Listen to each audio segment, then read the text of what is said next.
ganun po ako nagpre-prepare sa mabigat na eksena. Sa TVJ kasi gusto kong makita si Tito Vic. Actually, nakagawa na po ako ng himala sa iba. Hi, ako po si Zion Cruz. Ako po si Nino sa Ang Himala ni Nino.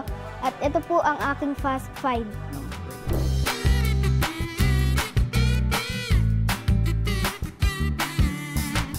Si Coach Dudes po yung naghahanda sa akin. Hindi naman po ako ang sarili kong naghahanda. Pero naghahanda po ako para iniisip ko po na kunyari, paano kung ganun talaga napunta sa sitwasyon yung nanay ko?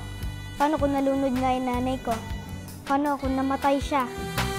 Paano kung wala na akong gagawin dahil wala na rin yung nanay ko? Kaya ganun po ako nagpre-prepare sa mabigat na eksena.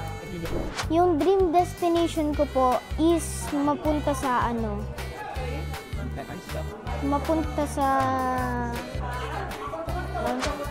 TVJ kasi gusto kong makita si Tito Vic.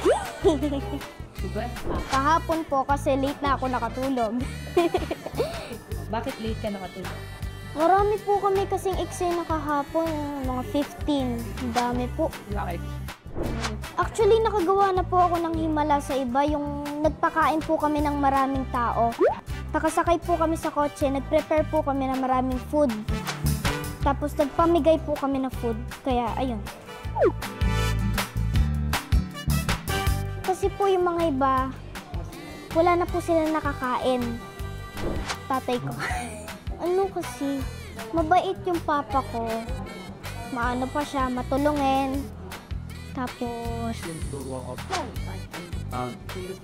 matapang, maano.